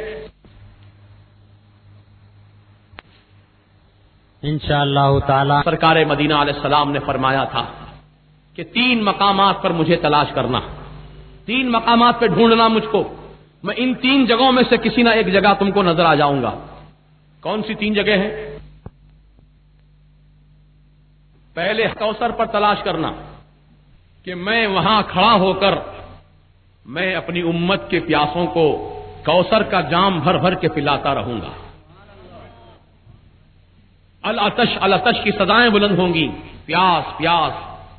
دیکھو اب گرمی کا موسم چل رہا ہے، دوپہر کے وقت میں آپ کہیں سفر کر رہے ہوں اور پانی آپ کے پاس نہ ہو، حلق سوکھ کر کانٹا ہو گیا ہو اور تھوک بھی کڑوا ہو گیا ہو کہ تھوک نگل کر کے اپنی تھوڑی سی حلق کو تر کر لیں، تھوک بھی نہیں آ رہا ہو، ایسے عالم میں آپ پیاس کی کتنی شدت محسوس کرتے ہیں اور کتنا آپ کو پانی کی تلاش ہوتی ہے اور کس کس انداز سے آپ پانی ڈھونڈتے ہیں، اور اگر نظر نہ آئے تو خرید کر پینے کی کوشش کرتے ہیں۔ لیکن قیامت کا دن ہوگا، ہولناک دن ہوگا، محشر کا میدان ہوگا اور پسینے کا دریا بہتا ہوگا، وہاں پر سورج سوا نیزے کی بلندی پر اتر آئے گا، زمین انگار کی طرح تانبے کی طرح سرخ ہو جائے گی اور اللہ کا قہر برستا ہوگا۔ ایسے عالم میں زبانیں باہر نکل رہی ہوں گی، ماں اپنے اکلوتے بچے کو بھول جائے گی، بھائی بھائی کو بھول جائے گا، شوہر بیوی کو بھول جائے گا، بیوی شوہر کو بھول جائے گی، کسی کو فکر نہ ہوگی، سب کو اپنی اپنی جان بچانے کی فکر ہوگی۔ ایسے عالم میں سرکار مدینہ رحمت والے سرکار اپنے مبارک ہاتھوں سے کوثر کا جام بھر بھر کے عطا فرمائیں گے۔ تو عزیزو، رسول پاک علیہ السلام نے فرمایا پہلے مجھے حوض کوثر پر تلاش کرنا، اس کے بعد پلے صراط پر، جب میری امت پلے صراط سے گزرے گی تو میں پلے صراط کے کنارے کھڑا ہو کر رب کی بارگاہ میں عرض کر رہا ہوں گا، رب سلم امتی، رب سلم امتی، رب سلم امتی، اے اللہ میری امت کو اس پلے صراط سے سلامتی کے ساتھ گزار دینا، سلامتی کے ساتھ گزار دینا، سلامتی کے ساتھ گزار دینا۔ ہاں جبریل امین سدرہ نشین اپنا نورانی پر پلے صراط پر بچھائیں گے اس امت کے لیے، اور یہ امت محمدیہ سیدنا جبرائیل علیہ السلام کے نورانی پر کے اوپر سے چلتی ہوئی چلی جائے گی۔ یہ مقام سرکار کے صدقے میں ہم کو ملا ہے۔ اور حضور نے فرمایا میزان عمل کے پاس مجھے تلاش کرنا، جہاں نیکیاں اور گناہ تولے جا رہے ہوں گے ترازو میں، اس ترازو کے پاس مجھے تلاش کرنا۔ وہ ترازو کیسی ہوگی؟ کوئی بنیے کی ترازو نہیں ہوگی، چھٹاک 2 چھٹاک، کلو 2 کلو تولنے کی ترازو۔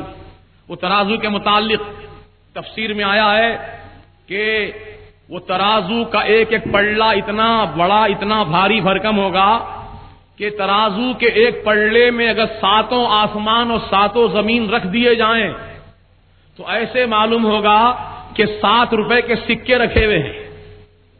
وہ ترازو کے پلڑے میں 7 زمین 7 آسمان ایسے معلوم ہوں گے کہ 7 سکے پڑے ہوئے ہیں۔ اللہ اکبر!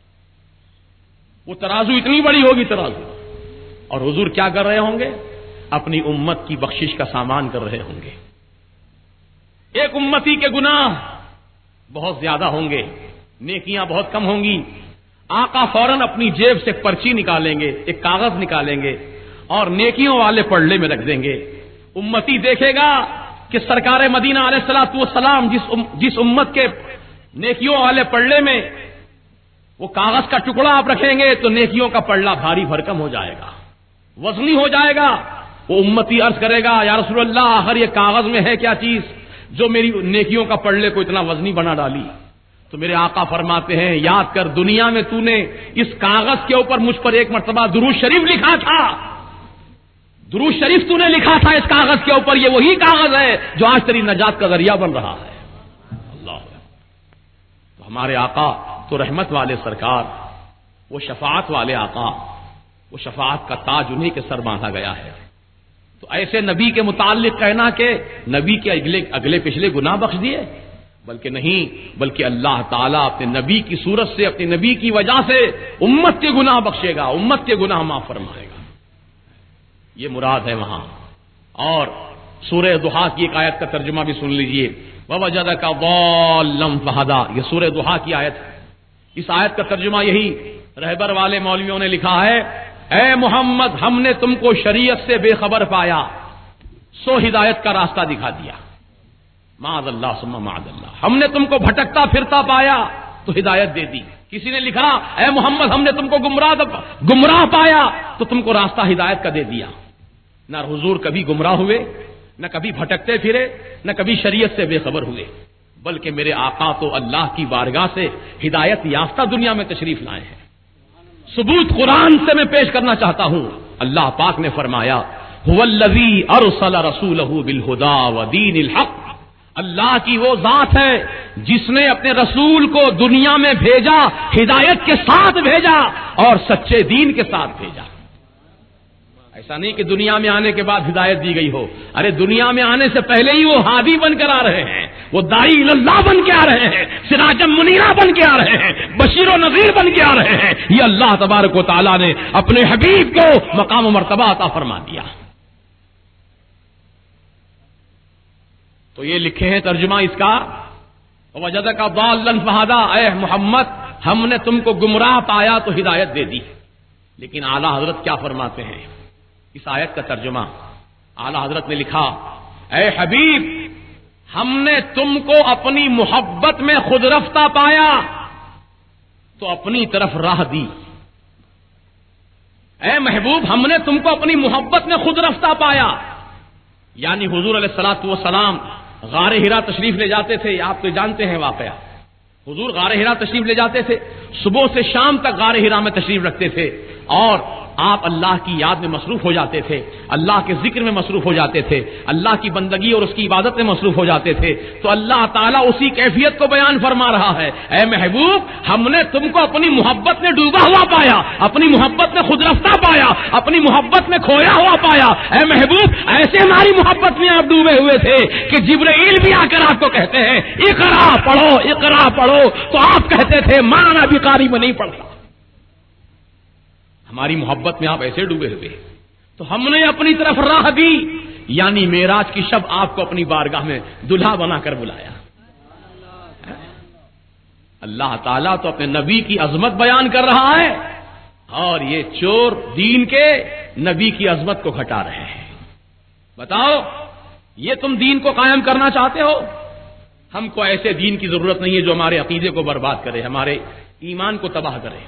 ہم کو وہ عقیدہ وہ ایمان چاہیے جو اللہ کا دیا ہوا عقیدہ ہے، رسول پاک کا دیا ہوا عقیدہ ہے، صحابہ کا جو عقیدہ ہے وہی عقیدہ ہم کو چاہیے، تابعین کا جو عقیدہ ہے وہی عقیدہ ہم کو چاہیے، غوث اعظم کا جو عقیدہ ہے وہی عقیدہ ہم کو چاہیے، خواجہ غریب نواز کا جو عقیدہ ہے وہی عقیدہ ہم کو چاہیے، حضور سیدنا مخدوم اشرف جہانگیر سمنانی علیہ رحمت و رضوان کا جو عقیدہ ہے وہی عقیدہ ہم کو چاہیے، اعلیٰ حضرت فاضل بریلوی کا جو عقیدہ ہے وہی عقیدہ ہم کو چاہیے، سرکار حضور مفتی اعظم ہند کا جو عقیدہ ہے وہی عقیدہ ہم کو چاہیے. اسی عقیدت میں سچائی ہے، اسی عقیدے میں حقانیت ہے، صداقت ہے. تو یہ ترجمے سے قرآن کے جو ضمناً میں نے آپ کے سامنے بیان کیے، تو اعلیٰ حضرت نے جو ترجمہ پیش کیا قرآن کا اس کا نام ہے کنز الایمان. یہ ترجمہ آپ اپنے گھروں میں رکھیے، روز مطالعہ کیجیے اور قرآن کی آیات کی تلاوت بھی کیجیے اور ترجمہ بھی پڑھیے اور تفسیر بھی پڑھیے. اور اگر کوئی بات آپ کی سمجھ میں نہ آئے تو علماء اہل سنت و جماعت سے آپ رابطہ قائم کر کے ان سے سیکھیے، معلومات کیجیے. ماشاءاللہ آپ خوش نصیب ہیں کہ آپ کی اس بستی میں، آپ کے اس محلے میں ایک جید ریسرچ اسکالر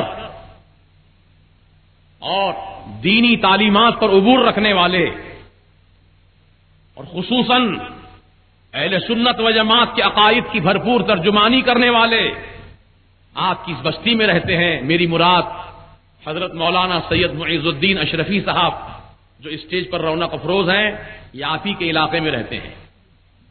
آپ ان سے رابطہ کیجئے، اور بھی دیگر علماء اہل سنت اگر موجود ہوں تو ان سے رابطہ قائم کیجئے اور اپنی معلومات میں اضافہ کیجئے، کیونکہ رب تعالیٰ نے فرمایا فاسألوا اہل الذکر ان کنتم لا تعلمون. پوچھو، سوال کرو جن چیزوں کے بارے میں تم کو علم نہیں ہے.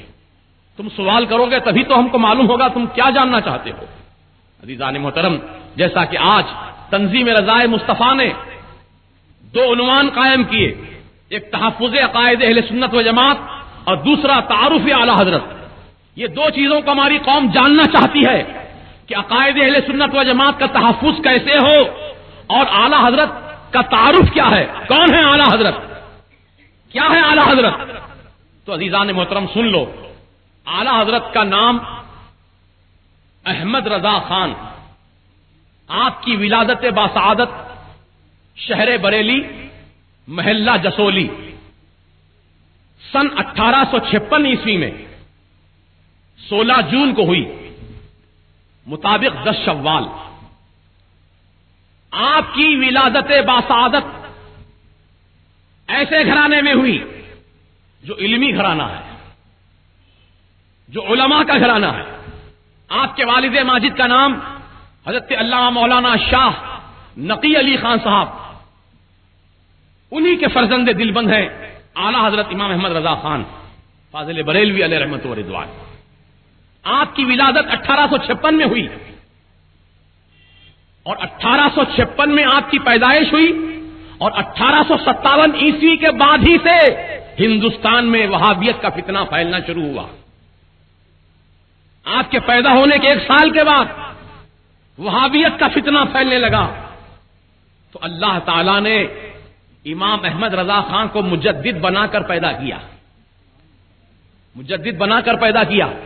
اور مجدد کی شان یہ ہوتی ہے کہ ہر 100 سال میں، ہر 100 سال کے سرے پر اللہ تعالیٰ ایک ایسی شخصیت کو پیدا فرماتا ہے جس کو دین کا بھی علم عطا فرماتا ہے اور دنیا کا بھی علم عطا فرماتا ہے. دین اور دنیا کے علوم و فنون کا اس کو جامع بناتا ہے اور ہر مسئلے کا جواب اس کے پاس موجود ہوتا ہے. ہر لا ینحل مسئلے کو وہ حل فرما دیتا ہے. اس کو مجدد کہا جاتا ہے. دین کی تجدید کرنے والا، دین کی تجدید کرنے والا اور لا ینحل مسائل کو حل کرنے والا یہ اعلی حضرت امام احمد رضا خان 13ویں صدی اور 14ویں صدی کے مجدد مانے گئے ہیں. اور عزیزان محترم، آپ کا معاملہ یہ ہے کہ 4 سال کی عمر میں آپ نے ناظرہ قرآن مکمل پڑھ لیا، صرف 4 سال کی عمر میں، جبکہ بچے کو ابھی بات کرنے کا سلیقہ نہیں آتا ہے. 4 سال کی عمر میں ABCD پڑھنے کا اس کو سلیقہ نہیں آتا ہے، الف با تا سا پڑھنے کا سلیقہ نہیں آتا ہے. لیکن اعلیٰ حضرت امام احمد رضا خان فاضل بریلوی 4 سال کی عمر میں ناظرہ قرآن مکمل پڑھ لیتے ہیں. اور 6 سال کی جب آپ کی عمر شریف ہوئی تو آپ نے اپنے استاد کو ٹوک دیا، آپ کے جو پڑھانے والے استاد تھے ان کو ٹوک دیا. اس انداز سے ٹوکا، ایک شاگرد جو آپ کے ساتھ تھے انہوں نے اپنے استاد کو سلام کیا، السلام علیکم ورحمۃ اللہ. تو استاد نے جواب دیا جیتے رہو جیتے رہو. تو اعلیٰ حضرت 6 سال کی عمر میں ہے، فرماتے ہیں حضرت یہ تو سلام کا جواب نہ ہوا، جیتے رہو یہ سلام کا جواب نہ ہوا. سلام کا جواب تو یہ ہونا چاہیے تھا وعلیکم السلام ورحمۃ اللہ وبرکاتہ. اس طرح آپ جواب دیتے تو صحیح جواب ہوتا. تو اعلیٰ حضرت کی ذہانت کو دیکھ کر استاد گرامی نے آپ کو شاباشی دی اور آپ کی ہمت افزائی کی. اور 6 سال کی عمر میں آپ نے معلوم کیا اپنے اساتذہ سے کہ بغداد شریف کدھر ہے، بغداد مقدس کدھر ہے. تو بتایا گیا قبلے سے سیدھی جانب میں بغداد مقدس ہے. تو اعلیٰ حضرت 6 سال کی عمر سے اپنی آخری عمر تک، انہیں وصال فرمانے تک بغداد کی طرف آپ نے کبھی اپنے پیر لمبے نہیں کیے. ایسا ادب تھا آپ کے دل میں اعلیٰ حضرت کا، غوث پاک رضی اللہ تعالیٰ عنہ کا ادب و احترام کہ آپ اس طرف اپنے پیر نہیں پھیلا زندگی میں کبھی. اور جب آپ کی عمر 13 سال 10 مہینہ 5 دن کی ہوئی تو آپ عالم اور فاضل بن گئے. عالم اور فاضل بن گئے 13 سال 10 مہینہ 5 دن کی عمر میں، اور اسی سال فراغت کے بعد آپ کی خدمت میں ایک استفتاء کیا گیا رضاعت سے متعلق، دودھ سے متعلق، یعنی دودھ پینے کی عمر کتنی ہوتی ہے؟ تو اللہ تعالیٰ نے قرآن میں فرمایا حولین کاملین، دودھ پلانے کی عمر مکمل 2 سال ہے، چاہے لڑکا ہو چاہے لڑکی ہو، ماں اپنا دودھ 2 سال تک بچے کو پلا سکتی ہے، یہ مسئلہ تھا قرآن کا۔ تو آپ رضاعت کے متعلق پہلے مسئلے کا جواب تحریر فرماتے ہیں، اور جواب تحریر فرمانے کے بعد اپنے والد ماجد کی خدمت میں پیش کرتے ہیں۔ آپ کے والد ماجد مولانا نقی علی خان صاحب نے جب دیکھا کہ میرے فرزند نے فراغت کے ساتھ ہی دارالافتاء کا ایک بہت بڑا کام کیا ہے اور یہ فتوے کا صحیح جواب لکھا ہے، تو اس دن سے آپ نے فرمایا کہ احمد رضا، آج سے دارالافتاء کی ذمہ داری تمہارے حوالے کی جاتی ہے۔ گویا 14 سال کی عمر میں آپ نے پہلا فتویٰ تحریر فرما دیا، اور آپ کے علمیت کا یہ عالم تھا کہ کوئی بھی مسئلہ ہو آپ اس مسئلے کو حل فرما دیتے۔ آپ نے 9 سال کی عمر میں علم غیب مصطفیٰ پر مکمل 2.5 گھنٹہ آپ نے تقریر فرمائی، اور میلاد پاک مصطفیٰ صلی اللہ تعالی علیہ وسلم کے موقع پر 6 گھنٹہ آپ نے مسلسل تقریر فرمائی 9 سال کی عمر میں۔ اللہ اکبر، آپ کی ذہانت کا یہ عالم تھا۔ اور آپ کے پاس جو لوگ سوالات پوچھنے کے لیے خط لکھا کرتے تھے تو ان خطوں کے اندر آپ کے نام کے ساتھ القابات بھی لکھتے تھے، حضرت علامہ مولانا حافظ و قاری محمد احمد رضا خان۔ تو آپ نے اپنے نام کے ساتھ حافظ کا لقب دیکھا، جبکہ آپ حافظ قرآن نہیں تھے، عالم دین تھے، فاضل جلیل تھے، لیکن آپ حافظ قرآن نہیں تھے۔ تو آپ نے اپنے خط میں نام کے ساتھ حافظ کا لفظ دیکھا تو فرمایا میرے ایک مسلمان بھائی نے خوش گمانی میرے ساتھ کیا ہے، اچھا گمان میرے ساتھ کیا ہے کہ اس نے مجھ کو حافظ قرآن لکھ دیا ہے، چلو میں اس کا گمان سچا کر دکھاتا ہوں، یعنی میں اب تک تو حافظ نہیں تھا لیکن اب حافظ بن جاتا ہوں۔ چنانچہ آپ نے قرآن یاد کرنا شروع کیا۔ تو کہتے ہیں شعبان کی 29 تاریخ تھی، اس دن سے آپ نے قرآن یاد کرنا شروع کیا، صبح سے لے کر دوپہر تک ایک پارہ آپ یاد فرما لیتے تھے، اور شعبان کی 29 تاریخ کو چاند نظر آ گیا، یعنی جب مغرب کا وقت ہوا چاند نظر آیا، رمضان کے مہینے کا آغاز ہو گیا۔ تو اعلیٰ حضرت نے صبح میں جو ایک پارہ یاد کیا تھا وہ پارہ آپ نے تراویح کی نماز میں زبانی سنا دیا۔ 27 رمضان کو آپ نے مکمل قرآن شریف تراویح میں سنا دیا۔ یہ اعلیٰ حضرت کی ذہانت تھی۔ اور آپ ایک ہی وقت میں 2 ہاتھوں سے لکھا کرتے تھے، اور دونوں مضمون الگ الگ ہوا کرتے تھے۔ اللہ اکبر، یہ خدا داد صلاحیت ہے۔ ذالک فضل اللہ یؤتیہ من یشاء، یہ اللہ کا فضل ہے جسے چاہے وہ عطا فرما دے۔ مصطفیٰ جان رحمت پہ لاکھوں سلام، جو آپ نے پڑھا بھی ہوگا سنا بھی ہوگا، پوری دنیا میں گونجتا ہے سلام۔ اور جماعت اسلامی کے ہی فاؤنڈر ممبر مولانا کوثر نیازی نے کہا تھا، دارالسلام کے مشاعرے کے موقع پر کہا تھا کہ پوری دنیا کا میں نے جائزہ لیا، پوری دنیا کا میں نے دورہ کیا، اذان کے بعد، اذان جو ہوتی ہے اللہ اکبر اللہ اکبر، اذان کے بعد جو سب سے زیادہ آواز گونجنے والی ہے وہ اعلیٰ حضرت امام احمد رضا خان کا لکھا ہوا سلام مصطفیٰ جان رحمت پہ لاکھوں سلام ہے۔ اذان کے بعد یہ آواز زیادہ گونجتی ہوئی سنائی دیتی ہے، جس مقام پر بھی جاؤ مصطفیٰ جان رحمت پہ لاکھوں سلام پڑھا جا رہا ہے۔ یہ مقبولیت کی دلیل ہے۔ اور اس سلام کی تاریخ یہ ہے کہ آپ بریلی شریف سے لکھنؤ جا رہے تھے، اور بریلی سے ٹرین نکلی تو آپ نے ارادہ کیا کہ میں سرکار کی بارگاہ میں نعت شریف کا نذرانہ تو پیش کیا ہوں، منقبتیں لکھا ہوں اولیاء کی شان میں، لیکن سلام نہیں لکھ پایا، چلو آج سلام لکھتا ہوں میرے آقا کی بارگاہ میں۔ تو آپ نے قلم لیا اور سلام لکھنا شروع کیا۔ تو بریلی کا اسٹیشن سے گاڑی چھوٹی اور رامپور کا اسٹیشن صرف 1.5 گھنٹے کے فاصلے پر ہے، بریلی اور رامپور کے درمیان 1.5 گھنٹے کا فاصلہ ہے۔ تو یہ 1.5 گھنٹے کی مسافت میں آپ نے 16 صفحات پہ مشتمل مصطفیٰ جان رحمت پہ لاکھوں سلام تحریر فرما دیا۔ یعنی حضور کے مبارک منہ شریف سے لے کر حضور کے پائے نازنی کے ناخن مبارک تک ہر عضو پر اعلیٰ حضرت نے سلام تحریر فرما دیا، ہزاروں اشعار لکھ دیے آپ نے۔ یہ اعلیٰ حضرت کی ذہانت اور علمیت کا معاملہ ہے۔ اور اعلیٰ حضرت فاضل بریلوی علیہ رحمت و رضوان اپنے والد ماجد کے ساتھ سن 1277 ہجری میں آپ بریلی سے مارہرہ شریف پہنچے مرید ہونے کے لیے. وہاں ایک بہت بڑے اللہ کے ولی رہتے تھے جن کا نام حضرت سیدنا سید آل رسول علیہ رحمت و رضوان ہے. ان کی خدمت میں پہنچے مرید ہونے کے لیے. اعلیٰ حضرت کے والد اپنے ساتھ لے کر گئے اعلیٰ حضرت کو. جب پہنچے تو سیدنا سرکار آل رسول نے ان دونوں حضرات کو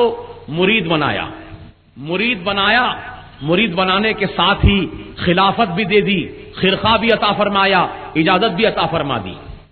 تو آپ ہی کے خانوادے کے ایک بزرگ سیدنا احمد نوری، انہوں نے فرمایا، سیدنا آل رسول سے فرمایا کہ حضور یہ کیا بات ہوئی، یہ کم عمر بچہ اور اس کے ساتھ آنے والے ان کے والد، ان دونوں کو آپ نے مرید بھی بنا دیا اور خلافت بھی دے دی، جبکہ آپ کی خانقاہ میں کئی مریدین کئی برسوں سے پڑے ہیں لیکن آپ نے ان کو خلافت نہیں دی، یہ کم عمر بچے کو آپ نے خلافت دے دی. تو سیدنا آل رسول نے سیدنا احمد نوری سے ارشاد فرمایا، نوری میاں معاملہ یہ ہے کہ جس طرح کسی لوہے پر زنگ پکڑ لیتا ہے تو اس لوہے سے زنگ کو چھڑانے میں دیر لگتی ہے، زنگ صاف کرنے میں تاخیر ہوتی ہے، تو ان کے دلوں کو میں نے دیکھا کہ گناہوں کے زنگ سے آلودہ ہیں. اب ان کے دلوں کو صیقل کرنے کے لیے، ان کے دلوں کو چمکانے کے لیے بھی وقت لگے گا. لیکن جب امام احمد رضا جب میرے پاس مرید بننے کے لیے آئے اور ان کے والد جب میرے پاس مرید بننے کے لیے آئے تو میں نے دیکھا کہ ان دونوں کے دل صاف و شفاف نظر آئے، ان دونوں کے دل بالکل آئینے کی طرح چمکتے ہوئے نظر آئے. اس لیے میں نے ان کو مرید بھی بنایا، خلافت بھی دے دی، خرقہ بھی دے دیا، اجازت بھی دے دی. اور فرماتے ہیں نوری میاں، اب تک میں بڑا فکر مند رہا کرتا تھا کہ جب اللہ تعالی کی بارگاہ میں سب انسانوں کی حاضری ہوگی اور میری بھی حاضری ہوگی اور اللہ تعالیٰ قیامت کے دن محشر کے میدان میں مجھ سے پوچھ لے اگر اے آل رسول میری بارگاہ میں تو دنیا سے کیا لے کر آیا ہے، تو اے احمد نوری میاں میرا مسئلہ حل ہو گیا، میری فکر دور ہو گئی. اب مجھے فکر نہیں ہے کسی بات کی. جب اللہ تعالیٰ محشر کے میدان میں مجھ سے پوچھے گا اے آل رسول میری بارگاہ میں تو کیا لے کر آیا ہے، تو میں احمد رضا کا ہاتھ پکڑ کر پیش کروں گا، مولا تیری بارگاہ میں دنیا سے احمد رضا کو لے کر آیا ہوں. وہ شخصیت ہے امام احمد رضا فاضل بریلوی علیہ رحمت و رضوان کی. اور عزیزان محترم، آپ نے 60 علوم و فنون پر 1500 سے زائد کتابیں لکھی ہیں، 1500 کتابیں آپ نے تحریر فرما دی. اتنے بڑے مصنف، الحمدللہ کہ آپ جس مسئلے پر قلم اٹھاتے علم کا دریا بہا دیتے. کسی نے مسئلہ پوچھا تھا کہ پانی کی کتنی قسم ہوتی ہے، کس پانی سے وضو جائز ہے اور کس پانی سے وضو ناجائز ہے، کون سے پانی سے طہارت جائز ہے اور کون سے پانی سے طہارت جائز نہیں. تو عام طور سے 2-3 قسمیں ہی علماء بتاتے ہیں پانی کی، لیکن اعلیٰ حضرت سے جب اس مسئلے پر سوال کیا گیا تو آپ نے پانی کی 300 قسمیں گنا دی. 300 قسم ہوتی ہے پانی کی. اللہ یہ علمیت ہے آپ کی. آواز کم کرو اس کی طرح. درود پاک پڑھ لیجیے، اللہم صلی علی سیدنا محمد و آلہ وسلم. اور امام حسین کی شہادت کے متعلق ہمارا آپ کا سب کا یہ عقیدہ ہے اور سب کا یہ ایقان ہے کہ امام حسین رضی اللہ تعالیٰ عنہ کربلا کی سرزمین پر سن 61 ہجری 10 محرم الحرام کو شہید ہو گئے اور آپ کی شہادت واقع ہوئی. یہ واقعہ ہم اپنے اکابر علماء سے اور تمام مستند کتابوں میں پڑھتے آئے، سنتے آئے. الحمدللہ اسی پر ہمارا ایقان اور ایمان ہے. لیکن انگریزوں نے اس پر اعتراض کیا. کس بات پر اعتراض کیا؟ کہ امام حسین کربلا کی سرزمین پر محرم کی 10 تاریخ کو پہنچ ہی نہیں سکے. جب وہ وہاں پر پہنچ ہی نہیں سکے تو ان کی شہادت کیسے واقع ہوئی؟ تو انگریزوں سے پوچھا گیا بھائی تم کس بنیاد پہ کہہ رہے ہو نہیں پہنچ سکے؟ وہ کربلا میں گئی نہیں، اس تاریخ میں تھے نہیں، کہ کس بنیاد پہ تم کہہ رہے ہو؟ تو انگریزوں نے کہا کہ مکے سے کربلا تک جو سفر ہے، جو راستہ کی مسافت ہے، وہ اتنا لمبا راستہ ہے کہ امام حسین اس لمبی مسافت کو اتنے کم وقت میں طے نہیں کر سکتے، اتنے کم وقت میں طے نہیں کر سکتے۔ گھوڑے کی رفتار بتائی انگریزوں نے کہ ایک گھوڑا کتنے میل راستہ چل سکتا ہے، اس حساب سے انہوں نے کیلکولیشن کیا، اور ان کے حساب سے دیکھا گیا تو واقعی امام حسین 10 محرم کو کربلا میں نہیں پہنچ پا رہے ہیں۔ یہ سوال جب انہوں نے قائم کیا تو بڑے بڑے علماء کی نیند اڑ گئی کہ آخر اس مسئلے کا ہم کیا جواب پیش کریں، کس طرح اس مسئلے کو حل کریں، کیسے اپنی بات کو سچا ثابت کریں۔ بڑے بڑے علماء پریشان تھے، مسئلہ کسی سے حل نہیں ہو رہا تھا، لیکن جب یہی مسئلہ اعلی حضرت کے پاس پیش ہوا تو اعلی حضرت نے چٹکی بجاتے ہی مسئلے کو حل فرما دیا۔ کہا کہ انگریز کیا جانے گھوڑوں کی کتنی قسمیں ہوتی ہیں، کون سا گھوڑا کتنی میل کتنی گھنٹے میں کتنی رفتار سے دوڑتا ہے، اور گھوڑوں کی اقسام آپ نے گنائی تو 500 قسم گنائی گھوڑوں کی، اور بتایا کہ کون سا گھوڑا ریتی میں چلنے والا ہو زیادہ رفتار میں ہوتا ہے، کون سا گھوڑا پتریلی زمین پہ چلنے والا ہوتا ہے، کون سا گھوڑا اچھے صاف راستے پہ زیادہ چلنے والا ہوتا ہے۔ یہ تو امام حسین کے پاس جو گھوڑا تھا وہ اعلیٰ درجے کی نسل کا گھوڑا تھا جس کا نام ذوالجناح ہے، اور اس گھوڑے کی رفتار ریتی میں اتنی میل ہوتی ہے فی گھنٹہ، پتریلی زمین میں اتنی میل ہوتی ہے فی گھنٹہ۔ اس حساب سے اعلیٰ حضرت نے جب حساب جوڑا ہے تو امام حسین کربلا میں 10 تاریخ کو کیا بلکہ 2 محرم کو امام حسین کربلا میں نظر آتے ہیں۔ محرم کی 2 تاریخ کو امام حسین کربلا کی سرزمین پہ پہنچتے ہیں، اور یہی حقیقت ہے۔ تو دوستو اور بزرگوں، یہ مجدد کی شان ہوا کرتی ہے کہ جو عام علماء اور مفتیوں سے جو مسئلے حل نہ ہوں، مجدد ان مسائل کو حل فرماتا ہے۔ تو اعلیٰ حضرت فاضل بریلوی نے ان مسائل کا حل فرما کر ایمان اور اسلام کی ایسی آبیاری کی ہے کہ اب آنے والی دنیا اور صدیوں میں انشاءاللہ ایسے جو بھی مسائل اٹھیں گے اس کا جواب اعلیٰ حضرت نے ہم کو بطور کتاب کے ہم کو عطا فرما دیا ہے۔ اور 1500 کتابیں آپ نے لکھی ہیں، 1500 کتابیں تفسیر کے عنوان پر، حدیث کے عنوان پر، اصول حدیث کے عنوان پر، فقہ کے عنوان پر، اور تاریخ کے عنوان پر، سیر کے عنوان پر، اور علم جفر کے عنوان پر، علم نجوم کے عنوان پر، اور علم حیت کے عنوان پر، علم ریاضی کے عنوان پر، 60 علوم و فنون پر آپ نے 1500 کتابیں لکھ دی ہیں۔ آج ان کتابوں پر دنیا کی 60 یونیورسٹیز میں ریسرچ ہو رہا ہے، دنیا کی 60 یونیورسٹیوں میں اعلیٰ حضرت کی تعلیمات پہ ریسرچ ہو رہا ہے۔ میں آپ سے معذرت چاہتا ہوں کہ جو وقت اجازت کا دیا گیا تھا پولیس پرمیشن کے حساب سے وہ وقت ختم ہو گیا، لیکن ابھی موضوع ہمارا شروع ہی ہوا ہے، کیونکہ 2 عنوان آپ نے رکھے، تحفظ عقائد اہل سنت اور تعارف اعلیٰ حضرت۔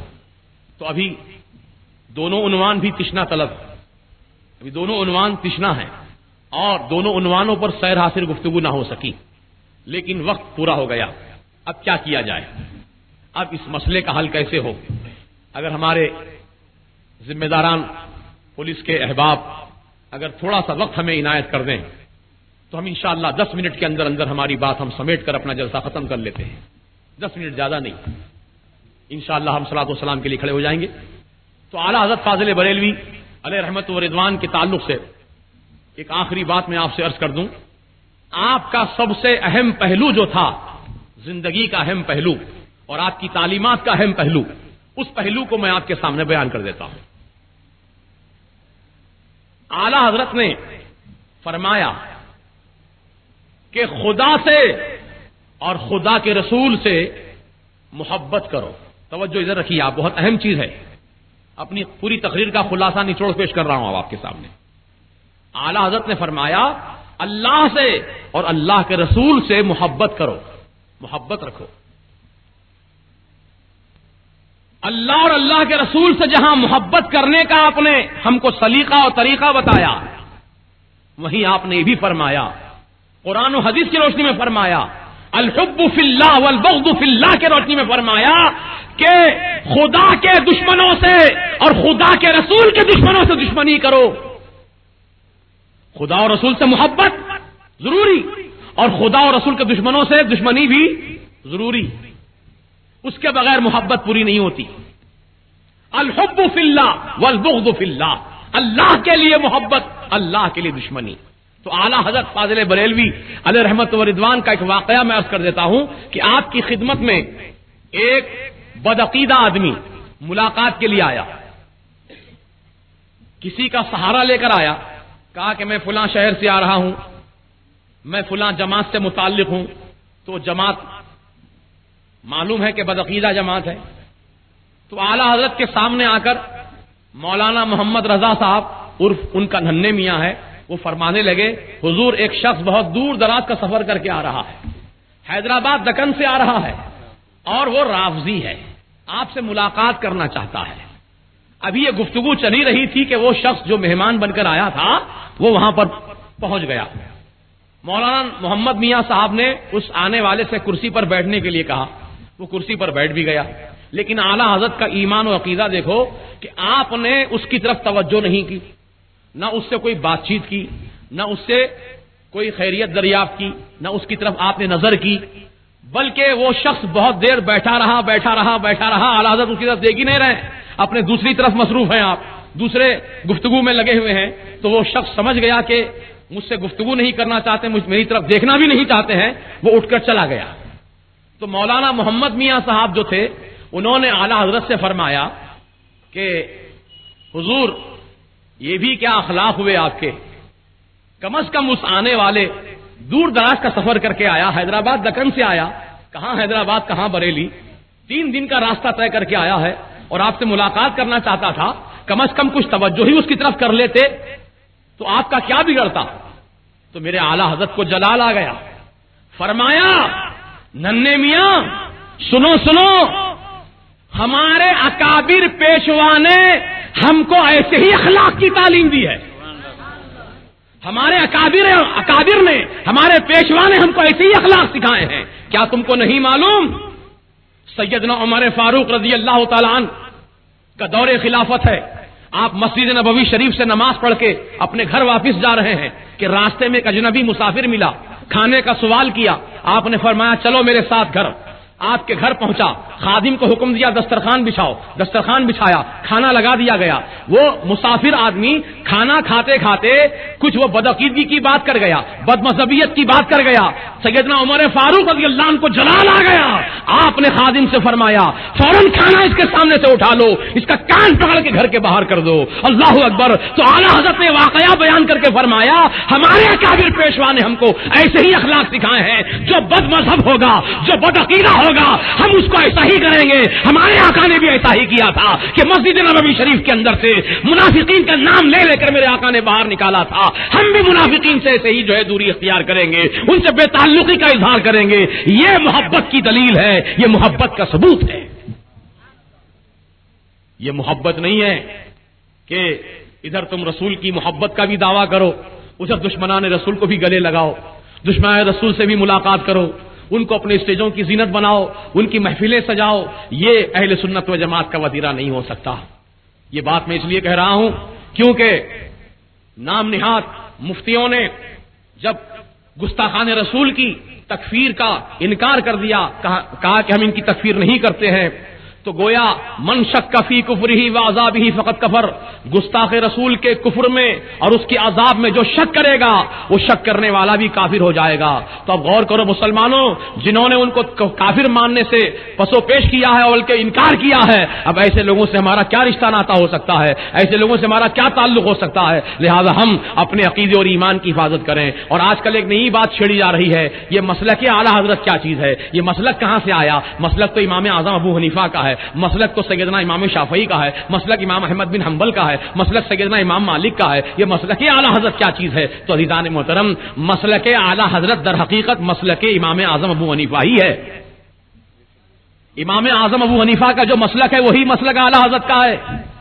اب چونکہ دیوبندی، وہابی، تبلیغی بھی اپنے آپ کو حنفی سنی مسلمان کہتے ہیں دھوکہ دینے کے لیے، تو اب کھرے اور کھوٹے میں فرق ظاہر کرنے کے لیے ضروری تھا کہ کوئی ایسا نشان لگایا جائے، ایسا ٹریڈ مارک لگایا جائے جس کی وجہ سے کھرا اور کھوٹا الگ پہچانا جائے. جیسا کہ مارکیٹ میں جب کوئی مال زیادہ بکتا ہے تو فوراً اس مال کا ڈپلیکیٹ بھی مارکیٹ میں آ جاتا ہے.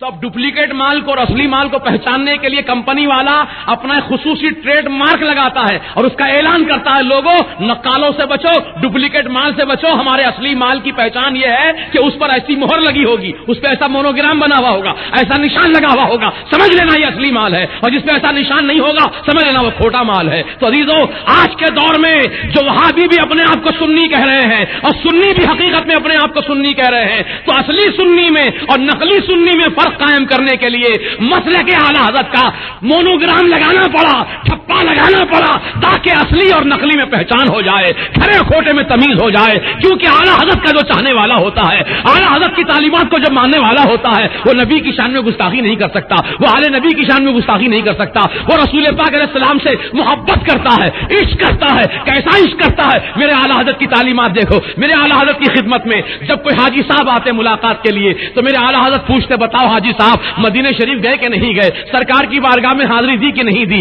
تو حاجی صاحب اگر کہتے ہاں ہاں اے اعلی حضرت میں تو سرکار کی بارگاہ میں جا کر آیا ہوں, حضور کی زیارت کر کے آیا ہوں, تو میرے اعلی حضرت فوراً ادب سے کھڑے ہو جاتے اور آنے والے حاجی کے قدموں کو چوم لیتے, آنے والے حاجی کے قدموں کو چومتے, کیونکہ تیرے قدم مدینے پاک کی, تیرے قدم مدینے کی زمین کو چھو کر آ رہے ہیں, مدینے کی زیارت کر کے آ رہے ہیں, اس لیے میں ان قدموں کو بوسہ دینا چاہتا ہوں. یہ ہے اعلی حضرت کا عشق. آپ نے رسول کے عاشقوں سے محبت کی ہے اور رسول کے غداروں سے آپ نے بغاوت کا اعلان کیا ہے. ایک مرتبہ حضرت مولانا نعیم الدین صاحب مراد آبادی, جو آپ کے خاص عمائدین اور علماء میں سے شمار کیے جاتے تھے, ایک دن فرمانے لگے, حضور آپ کی کتابوں میں جو آپ رد فرماتے ہیں وہابیوں کے متعلق بڑی شدت کا رد کرتے ہیں, اور آج کل کے نام نہاد تہذیب یافتہ لوگ ایسے شدید رد کو پسند نہیں کرتے, کہتے ہیں یہ بریلوی متشدد ہوتے ہیں, جھگڑالو ہوتے ہیں, شدت پسند ہوتے ہیں. آپ ذرا اپنے انداز تحریر میں تھوڑی سی نرمی لائیں تو حضور بہت سے نوجوان طبقے میں اصلاح ہو جائے گی, ان کی سدھار ہو جائے گی. تو اعلی حضرت کے سامنے جب اس طرح کا مشورہ پیش کرنے لگے کہ آپ ذرا رد ان کا شدت میں رد والی شدت میں کمی کیجئے, تو اعلی حضرت کی آنکھوں میں آنسو آ گئے اور فرمانے لگے, مولانا نعیم الدین صاحب آپ کہتے ہیں کہ میں رد نہ کروں, اور رد بھی کروں تو ہلکے انداز میں کروں, یہ نہیں ہو سکے گا, یہ مجھ سے نہیں ہو سکے گا. اگر تم میرے دل کی بات پوچھنا چاہتے ہو تو یہ ہے کہ اگر احمد رضا کے ہاتھ میں میرا مولا اگر تلوار دیتا, تلوار, تو احمد رضا کی تلوار ہوتی اور گستاخ رسول کی گردن ہوتی. لیکن اللہ نے تلوار میرے اختیار میں نہیں دیا ہے, قلم دیا ہے, قلم. میں اس قلم سے جہاد کرتا ہوں, میں اس قلم سے ان کا رد کرتا ہوں, اور رد اس لیے کرتا ہوں کہ سنو, جب یہ میرا رد دیکھیں گے تو مجھ پر گالیاں بکیں گے, مجھ کو برا کہیں گے, اور میری تمنا یہی ہے یہ مجھ کو گالی دیں لیکن میرے رسول کو گالی نہ دیں, مجھ کو برا کہیں لیکن میرے آقا کو برا نہ کہیں. جتنی دیر مجھ کو گالی دینے میں لگائیں گے کم از کم اتنی دیر تو میرے آقا کی شان میں توہین نہیں کریں گے. یہی احمد رضا کی تمنا ہے. اللہ اکبر, یہ ہے عشق رسول آپ کا, یہ ہے محبت رسول کے تقاضے. اے ایمان والو, تو رسول پاک کے چاہنے والوں سے آپ محبت کیجئے, رسول کے عاشقوں سے آپ عقیدت رکھیے, اور رسول پاک سے جو غداری کرنے والے, بغاوت کرنے والے, دشمنی کرنے والے, رسول کو ان پڑھ کہنے والے, رسول کو چرواہا کہنے والے, ان سے دوری اختیار کیجئے. چاہے وہ پیسے دے کے قریب بلائے مت جائیے, چاہے وہ سلائی مشین دے کر قریب بلائے مت جائیے, چاہے انسٹیٹیوٹ میں آپ کو فری تعلیم کے بہانے بلائے مت جائیے. اپنے ایمان کی حفاظت کیجئے, جو آخری دور چل رہا ہے, یہ قیامت قریب آنے والی ہے, قیامت قریب آ چکی ہے. سرکار نے 1400 سال پہلے اپنی 2 انگلیوں کو اس طرح ملا کر فرمایا تھا کہ قیامت اور مجھ میں اتنا ہی فاصلہ رہ گیا ہے. یہ 2 انگلیوں میں جتنا فاصلہ ہے اتنا ہی فاصلہ مجھ میں اور قیامت میں رہ گیا ہے. اللہ اکبر. 1400 سال پہلے آقا نے ایسا فرمایا تھا, تو اب بتائیے اب 1400 سال کے بعد کتنا زمانہ اور قریب آ گیا ہوگا قیامت کا. اس لیے میں چاہتا ہوں مسلمانوں, اپنے ایمان اور عقیدے کی حفاظت کے لیے مسلک اعلی حضرت پہ آپ سختی سے قائم ہو جائیے. اور مسلک اعلی حضرت جو آج پیش کیا گیا یہ تو بالکل نامکمل طریقے سے